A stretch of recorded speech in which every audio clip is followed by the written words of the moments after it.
Olá, boa noite, eu sou o Padre Beto e começa mais um Humanidade Livre, um programa que tem o apoio cultural da Alimentos Mezzani. Mezzani você conhece, é tradição, é qualidade, você sabe o que coloca na mesa, então confira aí as novidades da Mezzani no seu site www.mezzani.com.br. E Humanidade Livre você conhece também. É um programa de reflexão onde você participa. Se você quiser conferir os programas anteriores já exibidos aqui na TVC Bauru, no canal 13 da NET, é só entrar na minha página, Padre Beto Bauru, na página do Facebook, e lá tem todos os programas. Como também você pode entrar na página do Facebook da TVC Bauru, lá também você encontra todos os programas, tá? E eu convido você, nesse momento, a entrar no Facebook e curtir minha página, seguir minha página, porque você pode participar desse programa, lançando o seu questionamento, lançando as suas perguntas, as suas dúvidas, enfim. Nós construímos esse programa juntos, porque você participa através da página, sendo internauta, lançando questões, dúvidas, questionamentos e assim por diante. Então, entra lá no Facebook e participe, questione, me coloque na parede, não é? E assim a gente vai refletindo junto, tá legal? Eu quero mandar um abraço para o Rafael Moraes, lá de Nova Friburgo, e ele já manda um questionamento aqui. Quero mandar uma boa noite a Ana Luzia Tonetti, a Michele Aparecida Fragoso Ribeiro também, um grande abraço. Vamos lá para o questionamento então do Rafael Moraes. Então ele escreve o seguinte: tenho uma dúvida. No Evangelho de João, capítulo 4, versículo 19, acontece o encontro de Jesus e a samaritana. E a mulher diz a Jesus: Senhor, vejo que és profeta. Contudo, segundo estudos, os samaritanos não acreditavam em profecias, inclusive tendo apenas o Pentateuco como referência bibliográfica religiosa. Como pode uma samaritana chamar Jesus de profeta? Seria sentido figurado ou intencional, visto que os evangelhos sinóticos não relatam o episódio. Forte abraço e estaremos juntos no dia 20. Isso mesmo, estamos aguardando você, Rafael, ansiosamente. Bom, Rafael, o Evangelho de João nós temos que entender da seguinte forma: é um evangelho que procura lançar imagens, construir cenas para retratar quem foi Jesus Cristo e como ele viveu. Isso não quer dizer que essas cenas e essas imagens são necessariamente históricas. Nós estamos lidando com um evangelho que está muito longe do fato que é Jesus Cristo. E um evangelho que também se diferencia muito dos outros evangelhos, como você mesmo disse. É um evangelho que já coloca Jesus Cristo vivendo, sendo Deus muito antes da criação, muito antes do surgimento do mundo. E essa cena da samaritana, então ele já coloca Jesus como Deus, não é? Então ele se afasta muito do fato e ele vai criar cenas para tentar mostrar quem é Jesus Cristo. E aí então vem a construção da cena com a samaritana, tá? Mostrando que Jesus não tem fronteiras, né? Jesus não tem um preconceito em relação aos samaritanos, pelo contrário, procura diálogo, e Jesus é um ser que está além da sua época. Por quê? Porque através dessa cena, o que procura se mostrar é que Jesus ele vai sentar em praça pública e conversar com uma mulher em praça pública e ainda conversar sobre Deus com essa mulher, quebrando diversos tabus da época. Por quê? Na época era proibido conversar com mulher em praça pública, porque mulher era considerada segunda raça. Também não se conversava sobre Deus com mulher, porque Deus era um assunto de homens, não é? Então Jesus vai derrubar tudo isso e o principal da cena é que Jesus vai acabar com o dilema: Deus deve ser adorado em Jerusalém ou então na Samaria? Aonde Deus deve ser adorado? E Jesus vai dizer: olha, não deve ser adorado nem em Jerusalém nem aqui, mas sim em espírito e em verdade. Essa é a grande mensagem do texto. Quer dizer, nós não precisamos de templos para adorar a Deus, porque a verdadeira adoração de Deus é através das nossas práticas, através dos nossos atos, através daquilo que a gente faz com veracidade, tá? Em espírito e em verdade, quer dizer, em ação, e é uma ação que seja verdadeira, não é?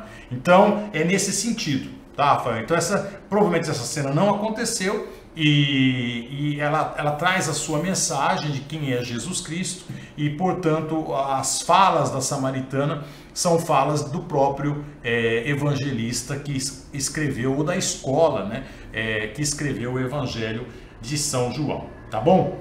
Ana Amado, um grande abraço para você. Eliane Ayla, boa noite, um grande abraço. Nossos entes queridos podem nos ouvir? Ela pergunta.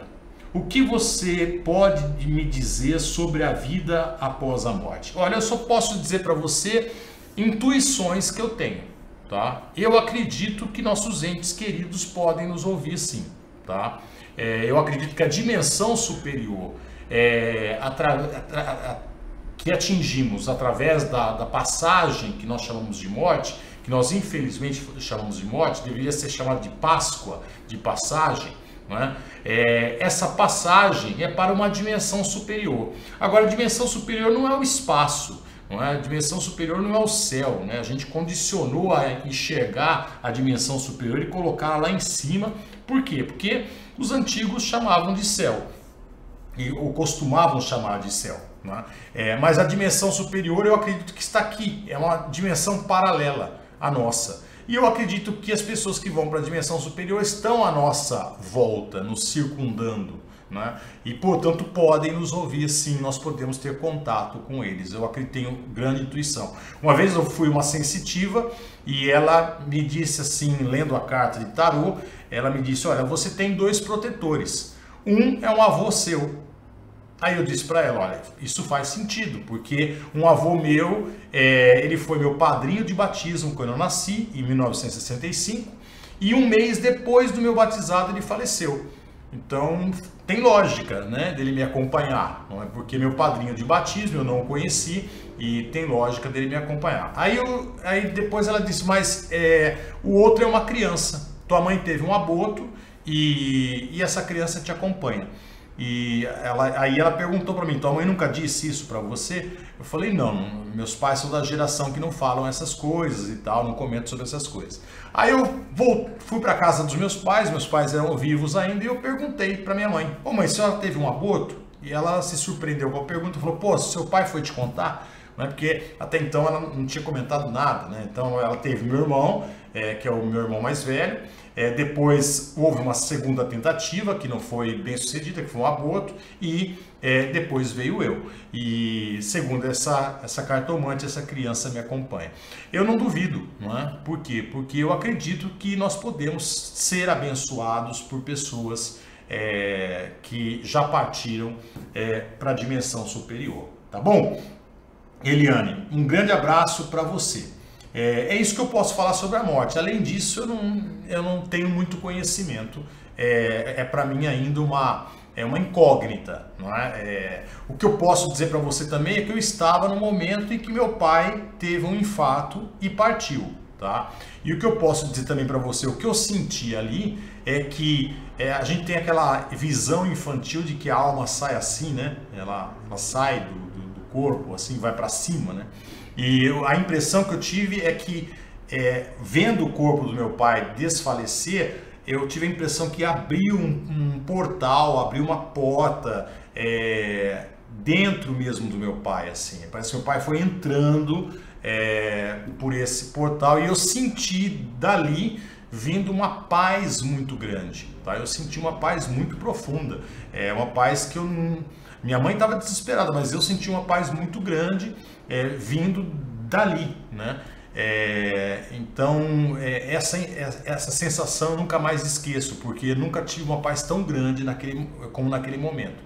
E isso me deixou assim muito animado, né? Por ver que é algo positivo, não é? Muito bom. Virgínia Helena, boa noite. Boa noite, seja muito bem-vinda. A espiritualidade pode ser sustentada por elementos de outras religiões? Ou isso seria uma heresia? Claro que não, Virgínia. A espiritualidade pode ser sustentada, sim, por outras religiões, não é? Qualquer religião pode sustentar a espiritualidade, desde que seja uma religião que alimente uma verdadeira espiritualidade, né? Então, o candomblé, a umbanda, o catolicismo, ou o cristianismo, o budismo, enfim, todas as religiões podem sustentar uma espiritualidade, e também o ateísmo pode sustentar uma espiritualidade, porque a espiritualidade é o meu estilo de vida, não é? É o estilo de vida que me leva a transcender aquilo que eu sou em termos de qualidade, em termos de valores, em termos de ser bom nesse mundo, não é? Então, aqui qualquer crença, né, seja o ateísmo ou seja a crença religiosa, pode alimentar uma espiritualidade em mim que me leve a ser uma pessoa boa nesse mundo, que é o essencial, não é? O essencial é isso. Vamos lá então.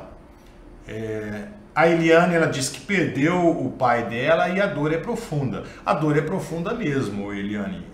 Eu já perdi meus dois pais também, tanto meu pai como minha mãe, e a saudade é muito grande, claro. Não é? Com o tempo vai amenizando, tá, Eliane? Mas você tem que passar por isso, porque você está passando por um luto, né? O luto você vai com o luto, com essa dor, com o sofrimento, né, de você ter perdido fisicamente o teu pai, você vai reelaborando uma relação com ele, não é? E isso vai ter que ser uma experiência só sua. E é uma experiência só sua, quer dizer, ninguém pode passar por você, tá? Então, e esse é o momento certo de você viver isso. Agora, acredite em mim, sabe? Depois que eu perdi os dois, eu senti muito mais a presença deles do que eu sentia quando eles estavam por aqui. Eu senti muito mais a força deles do que eu sentia quando estavam eles aqui. Agora, eu digo para quem tem pais vivos ainda, né? Aproveitem a presença física dos seus pais, né? Aproveitem essa presença deles, abrace, beije, curta o colo dos seus pais, diga eu te amo, não tenha vergonha de falar isso, não é? Diga eu te amo, porque é muito importante, porque você não sabe se seu pai ou sua mãe vai estar amanhã com você, não é? Então não perca essa oportunidade de você estar com o seu pai, com a sua mãe, porque eles não são substituíveis, tá? Pai e mãe não são substituíveis. Namorada, namorado, marido, mulher não substitui, filhos não substituem pai e mãe, né? Abraço de pai, abraço de mãe, colo de pai, colo de mãe são insubstituíveis, tá? Apoio de pai, apoio de mãe são insubstituíveis. Então aproveite o máximo se você tem seu pai e sua mãe ainda aqui nessa existência fisicamente, porque é muito importante, tá legal? E Eliane, força aí, tá? Vou rezar por você e para que você passe por essa, só você pode passar por essa, ninguém pode passar por você, e você tem que passar pelo luto, pela dor, né? E isso depois vai se amenizar com certeza, você vai reelaborar uma relação com seu pai e aí então entra na normalidade, apesar de sempre vir a saudade deles e a gente não ter mais aquela presença tão insubstituível que é a presença deles, tá legal?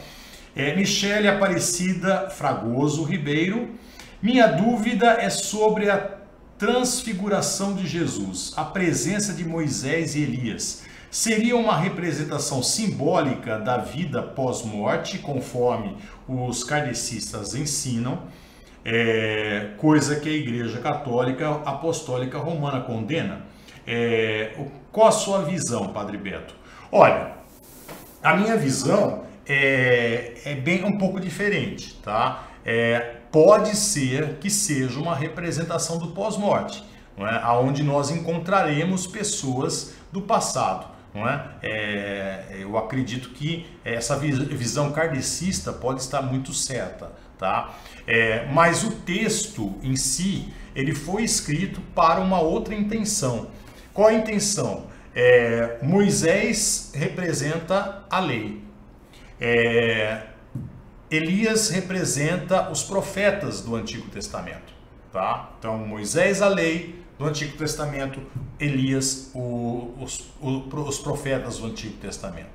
Não é? E Jesus representa uma nova fase da humanidade, representa o amor, simplesmente. Então, Jesus, ele não é um profeta do Antigo Testamento, ele não acredita num Deus vingativo, num Deus que vai se vingar, que vai fazer com que os judeus sejam um povo eleito e assim por diante, não é? E também não aceita a lei imposta por Moisés, imposta pelo legislador do Antigo Testamento, legisladores, não é?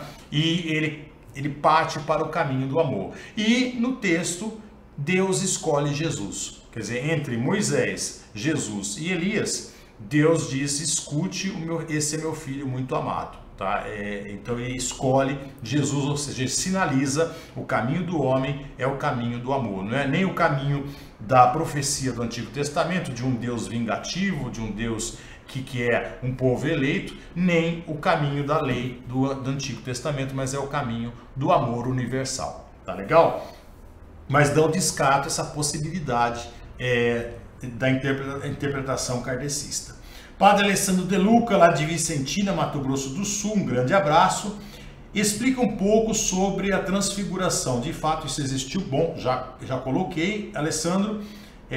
Rosimaria Correia, boa noite. Cida Sala, um grande abraço. A Mariam Magadala, boa noite. O que o populismo... O que é populismo de direita? Bom, o que é o populismo?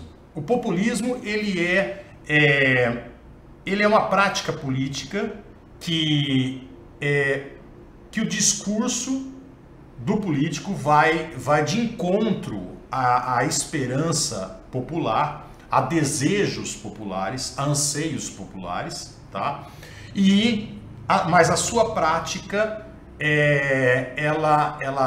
a sua prática é uma prática que favorece as elites, tá? Então o populista é esse. O populista é que no seu discurso, ele favorece aliás, no discurso ele promete realizar aquilo que a população anseia, a população deseja, tá?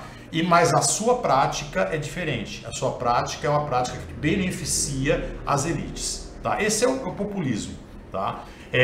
Um populismo de direita seria justamente isso, quer dizer, ele fala, tem frases de efeito, ele tem frases que vão de encontro à mentalidade popular que está aí, não é? Ou anseios populares, mas o seu intuito na verdade, o conservadorismo. O seu intuito é manter a estrutura que está aí, manter a estrutura de favorecimento das elites, portanto, de não mudança e de não realização de mudanças sociais. Tá? Então isso seria mais ou menos o populismo de direita. Leia Ferreira Bonassi, boa noite.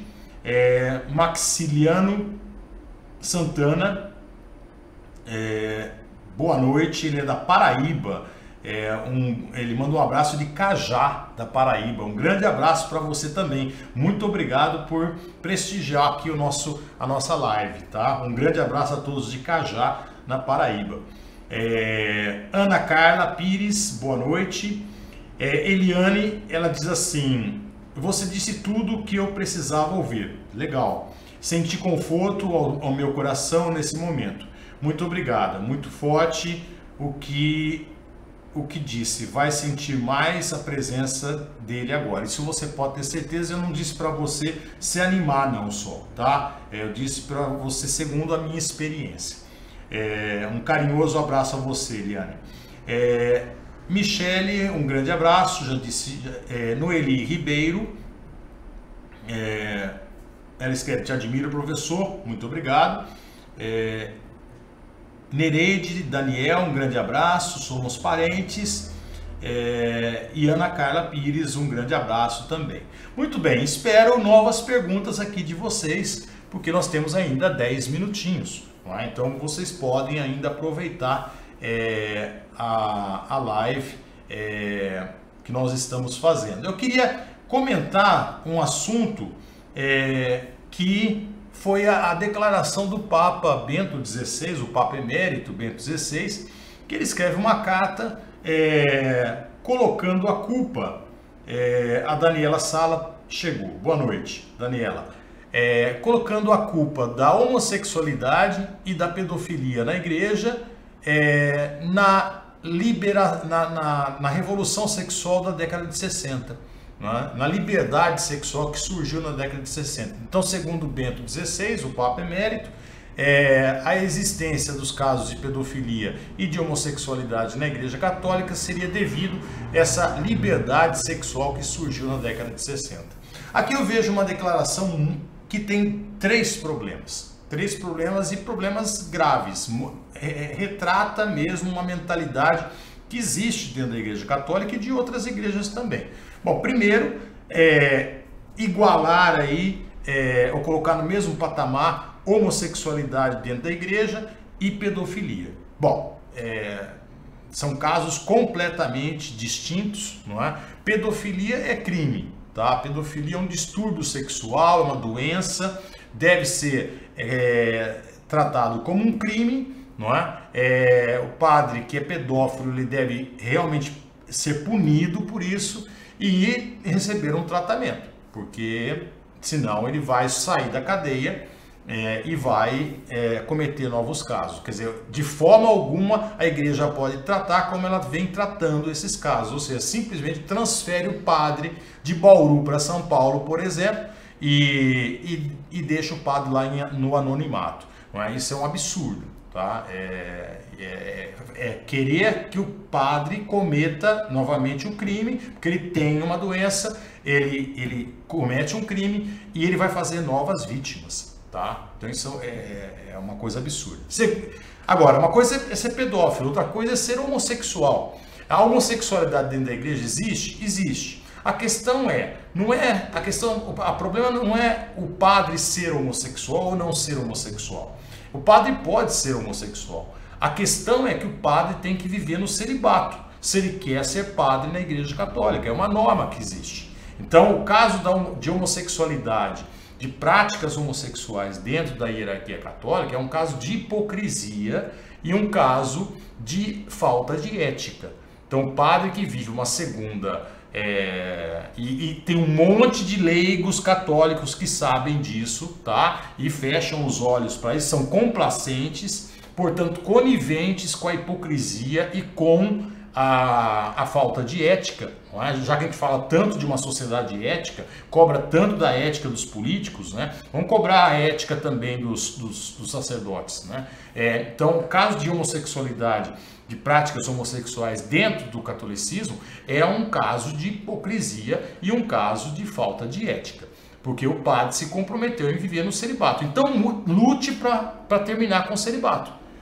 Mesmo assim, o padre homossexual não vai poder ter práticas homossexuais, porque no catecismo da Igreja Católica não é aceito a homossexualidade, tá? É aceito o homossexual, mas não a homossexualidade. Então aqui nós estamos com um caso que é de hipocrisia. Então nós temos um crime, que é a pedofilia, um caso que é de hipocrisia e de falta de ética, não é? Porque aí o padre tem um discurso, mas tem uma prática completamente diferente.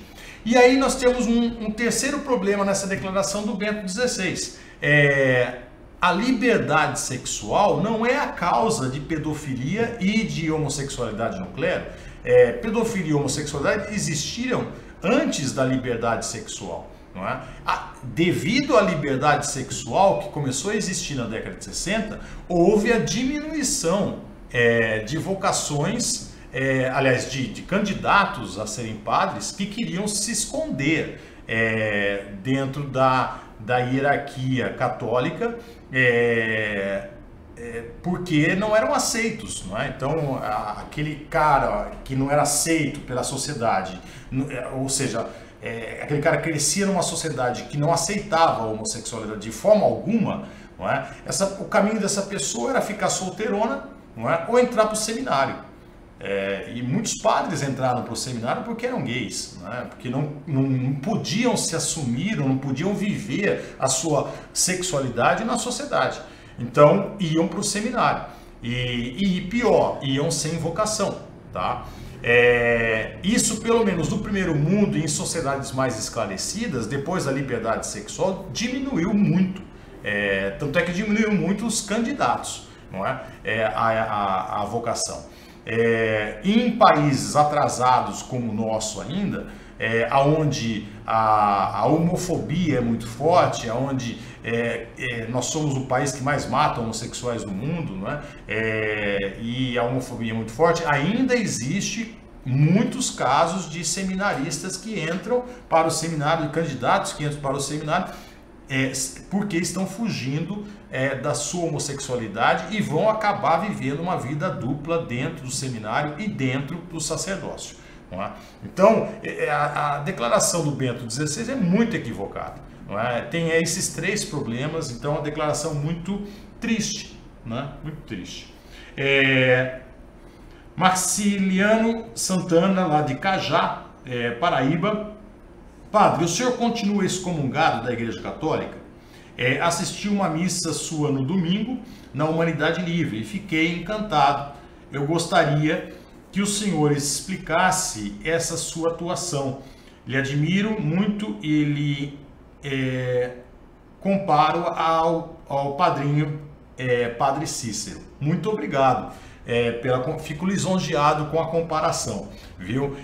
Bom, eu continuo excomungado da Igreja Católica. Essa excomunhão ela vai ser retirada se tiver alguma iniciativa da Igreja Católica ou se eu voltar para a Igreja Católica e pedir perdão, não é? Mas como eu não tenho nada a pedir perdão, quer dizer, eu não fiz nada que merecesse isso, né? Quer dizer, devesse isso, né? De pedir o perdão do quê? Não é? Perdão por ter dito que a moral sexual da igreja ela está atrasada, ela tem que mudar, ela mais mal faz do que bem para a humanidade, não é? Colocar minha opinião, expressar minha opinião, eu não fiz nada de errado, eu só coloquei a minha opinião. Então, é ir contra a minha consciência. Eu chegar na igreja e pedir perdão é ir contra a minha consciência. Agora, a minha missão religiosa eu vi que não acabou. Por quê? Porque naturalmente foi acontecendo, né? Depois da minha excomunhão eu tinha uma lista enorme de casamentos para fazer e eu fui desmarcando. Porque a princípio eu pensei, pô, minha missão religiosa acabou. E fui desmarcando, mas alguns casais falaram, não, nós fazemos questão que o senhor faça nosso casamento.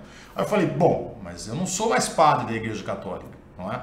E eles disseram, não, nós queremos o senhor. E aí outros casais começaram a aparecer, casais que queriam casar fora da igreja, os excluídos, os gays, os homossexuais, né, os divorciados. E aí eu fui vendo que eu tinha uma demanda, que eu tinha aí um apelo, não é? A minha vocação ainda estava viva e estava atingindo pessoas e eu podia amar pessoas muito mais do que dentro da Igreja Católica. Só que eu estava na informalidade e eu precisava criar uma denominação. E eu criei então a Humanidade Livre, que tem uma proposta muito simples. Nós temos um único dogma, que é o dogma de que existe um ser superior que quer que todos tenham vida e vida em abundância. Nós pregamos o amor, temos como paradigma Jesus Cristo, porque a gente vem de um berço cristão, mas se tiver alguém que venha de outro berço, como o budismo, vai pregar Buda, vai poder pregar Buda na Humanidade Livre, desde que pregue o amor. E nós não temos regras morais, porque cada um segue a sua natureza, desde que ame,